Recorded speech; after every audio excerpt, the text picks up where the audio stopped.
अरे ये क्या, भगवान जगन्नाथ चोरी के लिए निकल पड़े।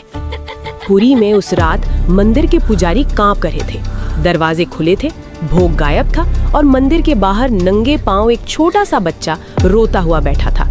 लोग चिल्ला रहे थे, भगवान नाराज हो गए, भगवान नाराज हो गए, भगवान नाराज हो गए। लेकिन किसी ने नहीं देखा कि उस बच्चे ने कांपती आवाज में बस इतना कहा, आज मेरे दोस्त को भूख लगी थी। और तभी किसी ने फुसफुसा कर कहा, ये बालक भगवान जगन्नाथ का दोस्त कैसे हो सकता है? हाँ, ये असंभव लगता है, कुछ तो गड़बड़ है। पुरी के उसी विशाल मंदिर के पीछे, जहाँ रोज घंटियां बजती थीं, जहाँ फूलों की खुशबू रहती थी, वहाँ एक छोटा सा कमरा था। वो कमरा किसी पुजारी का नहीं था, किसी राजा का नहीं था, वो था नीलू का। नीलू की उम्र कोई ठीक नहीं जानता था।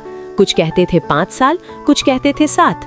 नीलू अनाथ था, न माँ न बाप न कोई घर। जब लोग पूछते तू कहाँ रहता है, तो वो मुस्कुरा कर कहता, यही बाबा के घर। लोग हंसते थे, पर नीलू सच कह रहा था। हर सुबह जब मंदिर के कपाट खुलते, नीलू सबसे पहले पहुंच जाता। वो झाड़ू नहीं लगाता था, वो फूल नहीं चढ़ाता था, वो बस जगन्नाथ जी के सामने बैठकर धीरे से कहता, आज आप जल्दी मत जाना। जैसे कोई दोस्त दूसरे दोस्त से बात करता है। कभी कभी वो शिकायत करता, कल आपने मुझे सपने में भी नहीं बुलाया। कभी हंसता, आज आपके लिए नई कहानी लाया हूँ।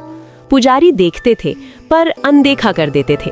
उनके लिए नीलू बस एक अनाथ बच्चा था, पर नीलू के लिए जगन्नाथ ही सब कुछ थे। वो दिन जब सब कुछ बदलने वाला था। उस दिन बारिश बहुत जोर से हो रही थी।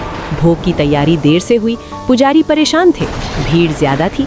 नीलू को उस दिन प्रसाद नहीं मिला। वो मंदिर के कोने में चुपचाप बैठा रहा, आंखें नीचे, पेट खाली। रात होने लगी। मंदिर बंद होने से पहले नीलू धीरे धीरे उठा और जगन्नाथ जी के सामने गया। उसकी आवाज कांप रही थी, आज आप खाना मत खाना, क्योंकि आज मेरे दोस्त को भूख थी है। एक पुजारी गुस्से में बोला, चल हट, ये भगवान है। नीलू ने सिर झुका लिया, पर जाते जाते धीरे से फुसफुसाया, अगर आप नहीं आए तो आज मैं सो नहीं पाऊंगा। वो रात जब चोरी हुई, आधी रात, मंदिर शांत था। अचानक शोर मचा, भोग गायब है। लड्डू, फल, मिठाई सब नहीं थे। पुजारी दौड़े, दरवाजे बंद थे, ताले सही थे, कोई बाहर से नहीं आ सकता था। तो फिर तभी किसी ने देखा, मंदिर के बाहर नीलू बैठा था। उसके हाथ में आधा लड्डू था और आंखों में डर। भीड़ इकट्ठा हो गई। कोई चिल्लाया, भगवान चोरी करने निकल पड़े। कोई बोला, ये बच्चा चोर है। नीलू कांपने लगा। उसने बस इतना कहा, उन्होंने खुद दिया। पुजारी गुस्से में बोले, भगवान खाना नहीं देते, तू चोरी करता है। नीलू रो पड़ा। उसने जमीन पर बैठकर जोर से कहा, आप लोग नहीं समझते। भीड़ शांत हो गई। नीलू बोला, दोस्तों, जब मुझे डर लगता है वो आते हैं, जब भूख लगती है वो हंसाते हैं। आज उन्होंने कहा तुम सो जाओ, मैं देख लूंगा। सन्नाटा। लेकिन यहीं कहानी खत्म नहीं होती। उसी पल मंदिर के अंदर से घंटी अपने आप बज उठी और जगन्नाथ जी की आंखों से जैसे चमक निकल पड़ी। पुजारी पीछे हट गए। किसी ने कांपते हुए कहा, अगर बच्चा झूठ नहीं बोल रहा तो इसका मतलब भगवान सच में किसी की मनोकामना पूरा करने निकल पड़े थे। लेकिन सवाल अब भी था, भगवान किसी की सुन लेते हैं और किसी की नहीं। ऐसा क्यों? क्या अगला दिन नीलू के लिए चमत्कार लाएगा या सबसे बड़ी सजा? जब लोगों ने सोचा अब अच्छा होगा, लेकिन भगवान ने सबसे कठिन रास्ता चुना। अगली सुबह जब सबको लगा अब चमत्कार होगा, पुरी में सुबह होते ही खबर फैल गई। रात भगवान ने भोग खुद बाहर भेजा। एक बच्चे के लिए भगवान चले आए। अब तो इस बच्चे की किस्मत बदल जाएगी। मंदिर के बाहर भीड़ थी। लोग नीलू को देखने आए। कोई सिक्का दे रहा था, कोई मिठाई, कोई सिर पर हाथ फेर रहा था। नीलू बस चुप था। वो बार बार मंदिर के दरवाजे की तरफ देख रहा था, जैसे किसी का इंतजार हो। नीलू की एक ही जिद। एक पुजारी ने पूछा, बोल बेटा क्या चाहिए? नीलू ने सिर हिलाया, कुछ नहीं। नीलू बोला, बस आज रात भी वो आएंगे ना? पुजारी चुप हो गया, क्योंकि वो नहीं जानता था कि भगवान हर रात किसी के लिए आते हैं या नहीं। पहला झटका, जब सब उल्टा हो गया। दोपहर होते होते मंदिर समिति की बैठक हुई। कुछ बुजुर्ग पुजारी बोले, ये बच्चा गलत परंपरा बना रहा है। लोग भगवान से दोस्ती समझने लगेंगे। भक्ति डर से नहीं, नियम से चलती है। और फिर फैसला हुआ, नीलू को मंदिर से निकाल दिया जाएगा। शाम होते ही एक पुजारी नीलू के पास आया। अब तुम यहाँ नहीं रह सकते। नीलू ने धीरे से पूछा, तो वो मुझे कहाँ मिलेंगे? पुजारी ने जवाब नहीं दिया। वो पल जब सबको लगा अब अच्छा होगा। लोगों ने सोचा अब बच्चा बाहर जाएगा, कोई सेठ उसे गोद ले लेगा, अब इसका जीवन सुधरेगा। लेकिन किसी ने नहीं देखा कि नीलू मंदिर के बाहर पत्थर पर बैठकर खामोशी से रो रहा था। वो रोते हुए नहीं बोला, वो डरा हुआ था। रात जब भगवान नहीं आए। पहली बार नीलू मंदिर के अंदर नहीं था, वो बाहर बरामदे में लेटा था। आसमान में बादल थे, हवा ठंडी थी। नीलू ने आंखें बंद की और धीरे से कहा, आज आप आओगे ना? कोई जवाब नहीं, घंटियां नहीं बजी, कोई आहट नहीं। नीलू ने फिर कहा, अगर मैंने कुछ गलत कहा हो तो माफ कर देना। लेकिन उस रात भगवान नहीं आए। दूसरा झटका, जब लोग डर गए। अगली सुबह मंदिर में कुछ अजीब हुआ। भोग बना लेकिन स्वाद कड़वा था। पुजारी हैरान। फिर दूसरे दिन फूल मुरझा गए। तीसरे दिन घंटियां अपने आप बीच में रुक गईं। लोग फुसफुसाने लगे, बाबा नाराज है, बच्चे को निकालना ठीक नहीं हुआ। लेकिन तब तक नीलू कहीं और जा चुका था। नीलू का नया रास्ता, जहां सबको लगा अब अच्छा होगा। एक सेठ ने नीलू को अपने घर ले लिया। बड़ा घर, नरम बिस्तर, भरपेट खाना। लोग बोले, देखो भगवान ने दे दिया, अब सब ठीक है। लेकिन पहली रात नीलू बिस्तर पर बैठा रहा, खाना नहीं खाया। सेठ की पत्नी बोली, क्या हुआ? नीलू बोला, यहाँ वो नहीं आते। यहाँ वो नहीं सब हंस आते। पड़े। सबसे बड़ा ट्विस्ट, जहाँ सब गलत साबित हुआ। तीसरी रात नीलू तेज बुखार में कांप रहा था। डॉक्टर आए, दवा दी, लेकिन नीलू बार बार बड़बड़ा रहा था, मैं गलत जगह आ गया, वो मुझे यहाँ नहीं ढूंढ पाएंगे। सेठ डर गया। उसी रात मंदिर में घंटी अपने आप जोर से बज उठी और मुख्य पुजारी बेचैन होकर उठ बैठे। उन्हें सपना आया। जगन्नाथ जी बोले, जिसे तुमने बाहर किया वो मेरा है। सुबह होते ही सेठ नीलू को लेकर मंदिर भागा। लेकिन सवाल ये था, क्या नीलू जीवित रहेगा? क्या भगवान वापस आएंगे? या अब बहुत देर हो चुकी है? और सबसे बड़ा सवाल, क्या हर बार भगवान जल्दी सुनते हैं तो वो अच्छा ही होता है? जब भगवान समय पर नहीं आए और सबने मान लिया कि अब बहुत देर हो चुकी है, वो सुबह जो किसी की जिंदगी बदल देती है। सुबह का सूरज निकला, लेकिन पुरी की हवा में वो शांति नहीं थी। मंदिर के बाहर लोग चुप थे, कोई घंटी नहीं, कोई मंत्र नहीं। सेठ की गाड़ी मंदिर के सामने रुकी। नीलू अंदर था, कमजोर, तपता हुआ, आंखें अध खुली। मुख्य पुजारी आगे बढ़े। जल्दी करो, डॉक्टर फुसफुसाए, बच्चे की हालत बिगड़ रही है। नीलू ने अचानक आंखें खोली। उसकी आवाज बहुत धीमी थी, आज वो आएंगे? किसी के पास जवाब नहीं था। मंदिर के अंदर, जहां सब कुछ गलत लग रहा था, नीलू को गर्भगृह के पास लाया गया, वो जगह जहां आम लोगों को जाने की इजाजत नहीं होती। पुजारी कांप रहे थे, ऐसा पहले कभी नहीं हुआ था। नीलू ने आंखें बंद की और बहुत धीरे से बोला, अगर आप नहीं आए तो मैं सो जाऊंगा। ये सुनकर एक बुजुर्ग सेवायत रो पड़े। जब लोगों ने पहली बार भगवान से सवाल किया, भीड़ के बीच एक आदमी चिल्लाया, अगर भगवान दोस्त है तो अब कहाँ है? किसी और ने कहा, क्यों भगवान बच्चों से भी देर कर देते हैं? पहली बार पुरी में लोग भगवान से सवाल कर रहे थे और भगवान अब भी चुप थे। वो क्षण जब सबको लगा अब अंत है। नीलू की सांसें तेज हो गईं, हाथ ठंडे पड़ने लगे। डॉक्टर ने सिर हिलाया, हम कुछ नहीं कर सकते। सेठ की पत्नी फूट फूट कर रो पड़ी। पुजारी ने आंखें बंद कर लीं। अगर भगवान दो तो थे तो उन्होंने इसे नैने क्यों दिया? और उसी पल नीलू ने मुस्कुरा दिया, बहुत हल्की मुस्कान। उसने फुसफुसा कर कहा, वो आ गए। सब चौंक गए। कहाँ? किसी ने पूछा। नीलू बोला, पीछे। उसी पल मंदिर के भीतर तेज हवा चली, दिए कांपने लगे, घंटी अपने आप बज उठी। लेकिन जगन्नाथ जी की मूर्ति हिली नहीं, कोई चमत्कार नहीं, कोई रोशनी नहीं। लोग भ्रम में थे, अगर भगवान आए हैं तो दिख क्यों नहीं रहे? सबसे दर्दनाक मोड़, नीलू की सांस अचानक थम गई। डॉक्टर ने कलाई छोड़ी, धीमी आवाज में बोला, अब नहीं, मंदिर में एक साथ कई चीखें उठी। सेठ घुटनों पर गिर पड़ा।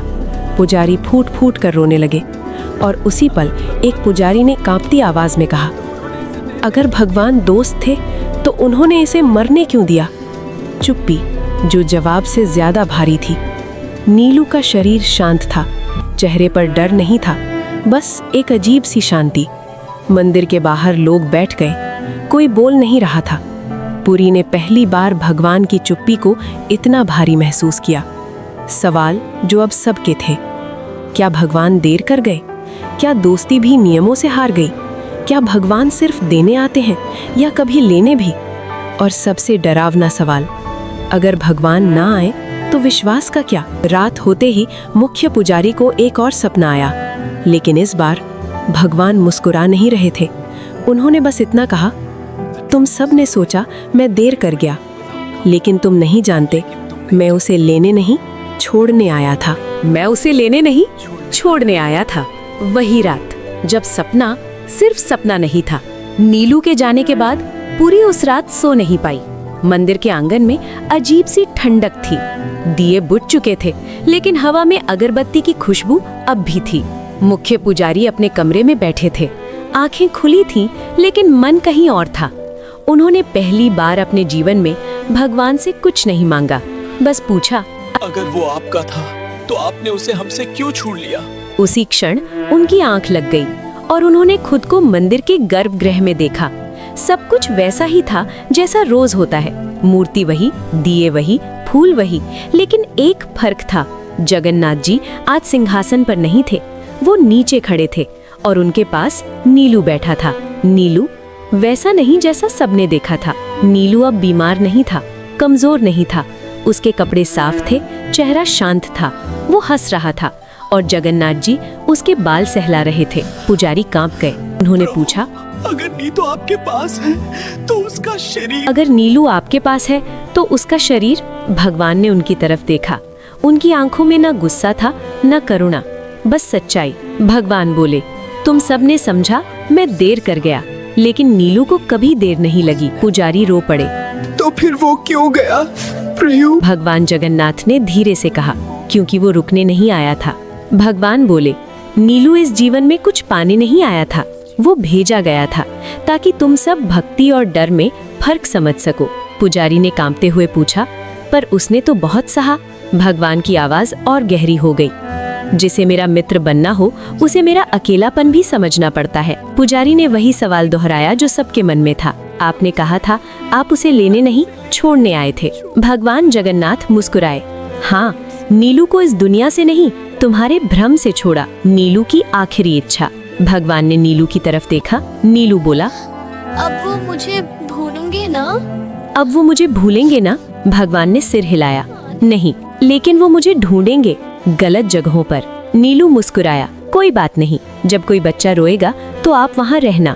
भगवान की आंखें पहली बार नम हुई। पुजारी की आंख खुली। सुबह हो चुकी थी, लेकिन मन अब वैसा नहीं था। उन्होंने तुरंत मंदिर के सभी सेवायतों को बुलाया और कहा, आज से मंदिर में कोई बच्चा बाहर नहीं सोएगा।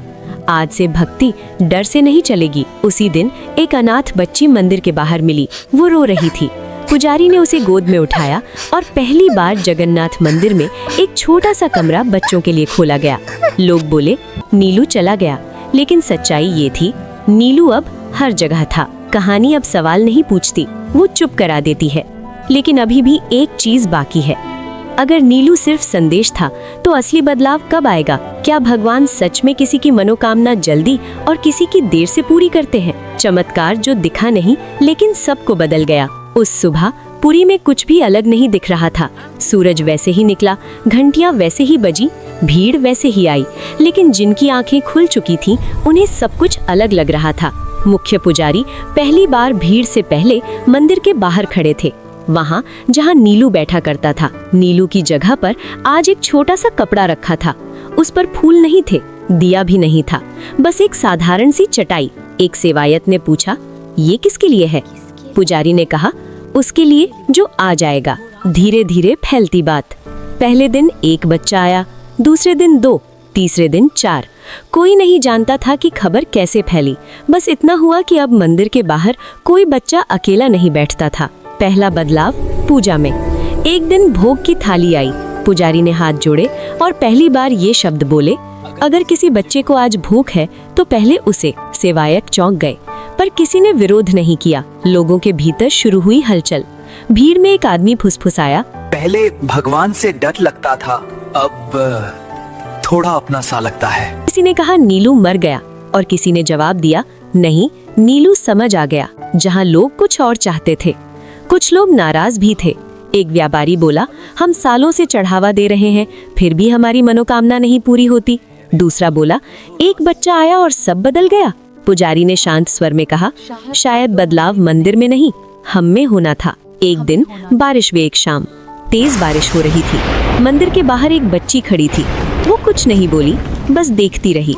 पुजारी बाहर आए, पूछा, किसे ढूंढ रही हो? बच्ची ने कहा, मेरे दोस्त को। पुजारी की आंखें भर आईं। नीलू की मौजूदगी बिना दिखे। कई लोगों ने एक ही बात कही, जब भी किसी बच्चे को खाना मिलता है मुझे लगता है कोई मुस्कुरा रहा है। जब मंदिर शांत होता है लगता है कोई बैठा सुन रहा है। कोई नाम नहीं लेता था, पर सब जानते थे। मनोकामना का सच धीरे धीरे खुलता। एक दिन एक महिला आई, रोते हुए बोली, मैंने सालों से मांगा, कुछ नहीं मिला। पुजारी ने पूछा, आज क्या चाहती हो? वो बोली, बस समझना चाहती हूँ, देरी क्यों? पुजारी ने कहा, क्योंकि कुछ लोग मांगने आते हैं और कुछ तैयार होने। वो शाम जब मंदिर सबसे शांत था। उस शाम कोई विशेष पूजा नहीं थी, कोई घोषणा नहीं, बस दिए जल रहे थे और गर्भगृह के पास एक छोटा सा बच्चा धीरे से बोला, आज वो आए थे? किसी ने पूछा, कहाँ? बच्चा मुस्कुराया, जब मुझे डर लगा तब। अब सवाल बदल चुके थे। अगर चमत्कार शोर नहीं करता तो हम उसे पहचाने कैसे? और अगर भगवान जल्दी नहीं देते तो क्या वो मना कर रहे होते हैं? कुछ प्रार्थनाएं तुरंत क्यों सुनी जाती हैं और कुछ को सालों इंतजार क्यों करना पड़ता है? समय बीतता है पर सवाल नहीं। नीलू गए हुए अब कई महीने हो चुके थे। मंदिर वैसा ही था, लेकिन लोग वैसे नहीं रहे।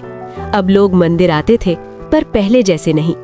पहले लोग पूछते थे, मुझे ये चाहिए, मेरा ये कर दो। अब लोग पूछते थे, मैं क्यों मांग रहा हूँ? पहला सच जिसे कोई सुनना नहीं चाहता। एक दिन एक बूढ़ा व्यक्ति आया। उसकी पीठ झुकी थी, आवाज थकी हुई। उसने पुजारी से कहा, मैं 30 साल से पूजा कर रहा हूँ, फिर भी मेरी मनोकामना पूरी नहीं हुई। पुजारी ने पहली बार सीधा जवाब दिया, क्योंकि आप भगवान से नहीं, डर से जुड़े हुए थे। बूढ़ा आदमी चौंक गया। डर और भक्ति का फर्क। पुजारी बोले, जब कोई बच्चा रोता है वो डर से नहीं रोता, वो भरोसे से रोता है।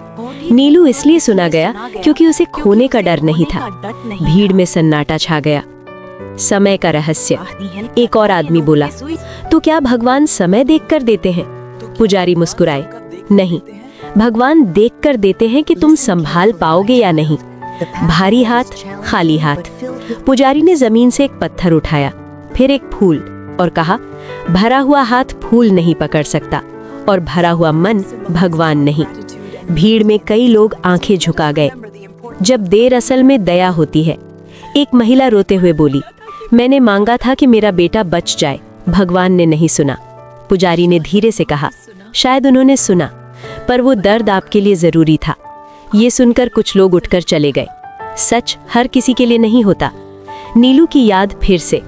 उसी समय एक छोटा बच्चा मंदिर के बाहर बैठा था। उसने बिना किसी कारण कहा, वो कहते थे अगर अभी नहीं मिला तो मतलब अभी उठाने लायक नहीं हूँ। सब ठिठक गए। तीसरा सच, बच्चा ही क्यों चुना गया? एक सेवायत ने पूछा, भगवान ने बच्चा ही क्यों चुना? पुजारी बोले, क्योंकि बच्चे हिसाब नहीं रखते, वो दोस्ती करते हैं। जब लोग टूटते हैं तब भगवान काम करते हैं। पुजारी ने आखिरी बात कही, भगवान देने से पहले इंसान को तोड़ते नहीं, खाली करते हैं, और जो खाली होना स्वीकार कर ले उसे इंतजार नहीं लगता। अब कहानी अपने आखिरी मोड़ पर है।